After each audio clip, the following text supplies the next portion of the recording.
અંકલેશ્વર નગરપાલિકા દ્વારા આજ દિન સુધીમાં દુકાનદારો લારી ધારકોને 504 નોટિસ આપવામાં આવી અને સ્થળ ઉપર દંડ વસૂલ કરવામાં આવ્યો.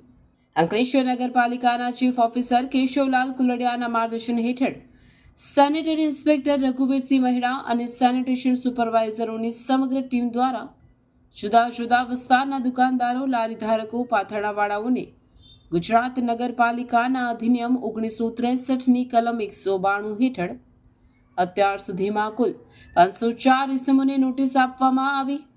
જે તે દુકાનદારોને દુકાનની આજુબાજુ ગંદકી ન કરવા બાબતે તેમજ દુકાનમાં ફરજિયાત ડસ્ટબિન રાખવા બાબતે અને 120 માઇક્રોનથી પાતળી પ્રતિબંધિત પ્લાસ્ટિકનો ઉપયોગ ન કરવા અંગે રૂબરૂમાં સ્થળ ઉપર જઈને તાકીદ કરવામાં આવી હતી. જો આ નોટિસ આપ્યા બાદ પણ દુકાનદારો કે લારીવાળા આપેલ સૂચનાઓનું પાલન કરવામાં ન આવે તો નગરપાલિકાના સેનિટેશન સુપરવાઇઝર દ્વારા સ્થળ ઉપર દંડ વસૂલ કરવામાં આવશે.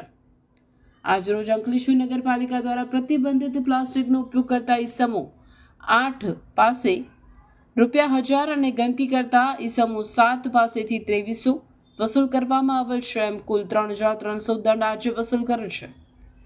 અંકલેશ્વર નગરપાલિકા દ્વારા તારીખ 1/12/2025 થી 16/12/2025 દરમિયાન પ્રતિબંધિત પ્લાસ્ટિકનો ઉપયોગ કરતા ઇસમો 64 પાસેથી દંડ ₹14,700 વસૂલ કરીને પ્લાસ્ટિક 57-500 કિલોગ્રામ જપ્ત કરવામાં આવેલ છે. તેમજ ગંદકી કરતા ઇસમો 51 પાસેથી 15,650 દંડ વસૂલ કરેલ છે. આવી રીતે કુલ ઇસમો 115 પાસેથી 30,350 સ્થળ ઉપર દંડ વસૂલ કરવામાં આવેલ છે. આવી રીતે શહેરના તમામ નાગરિકોને અપીલ કરવામાં આવે છે કે પ્રતિબંધિત પ્લાસ્ટિકનો ઉપયોગ ન કરવો તેમજ જાહેરમાં ગંદકી ન કરવા વિનંતી છે.